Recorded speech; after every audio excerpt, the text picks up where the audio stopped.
ఆ నియోజకవర్గంలో ఇటీవల పార్టీ మారి బీజేపీలోకి వచ్చిన నాయకుడు చేస్తున్న వ్యవహారం మంత్రికి చుట్టుకుంటుంది. ఆయనపై వస్తున్న భూ వివాదాలకు మంత్రి టార్గెట్ అవుతున్నారు.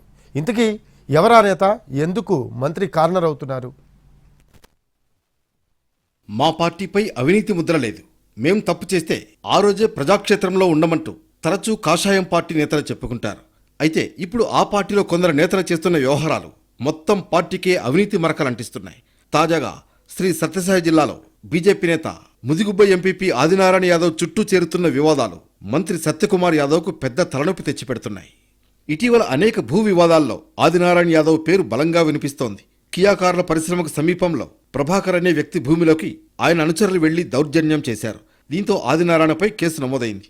గ్లోబల్ హార్టికల్చర్ కంపెనీకి చెందిన భూ వివాదంలోనూ ఆయనపై ఆరోపణలున్నాయి. అటు ముదిగుబ్బ మండలంలోని అడవి బ్రాహ్మణపల్లి తండా సమీపంలో యోగివేమన జలాశయం నిర్మాణంలో భూములు కోల్పోయిన గిరిజనులు గ్రామానికి చుట్టుపక్కలున్న గుట్టలు, మిగులు భూముల్ని చదును చేసుకుని సాగు చేసుకుంటున్నారు. 3 దశాబ్దాలుగా వాటిపైనే ఆధారపడి జీవిస్తున్నారు.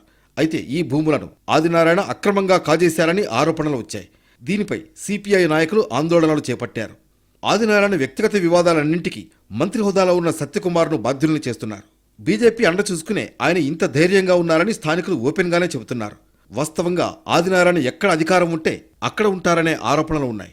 కాంగ్రెస్ పార్టీలో పనిచేసిన ఆయన 2014లో టీడీపీ అధికారంలోకి రాగానే ఆ పార్టీలో ముఖ్య నేతలతో సఖ్యతగా ఉంటూ వచ్చారు. ఆ సమయంలోనే భూముల కొనుగోళ్లు, చేతులు మారడం వంటివి జరిగాయి. 2019 ఎన్నికలకు ముందు వైసీపీలోకి వెళ్లారు. ఆ పార్టీ తరఫున ఎంపీపీగా గెలిచారు. 2024 ఎన్నికలకు ముందు బీజేపీలో చేరిపోయారు. ప్రస్తుతం ఎంపీపీ ఆదినారాయణ మీద వస్తున్న భూ వివాదాలు ఆయన వ్యక్తిగతంగా ఎవరూ చూడటం లేదు.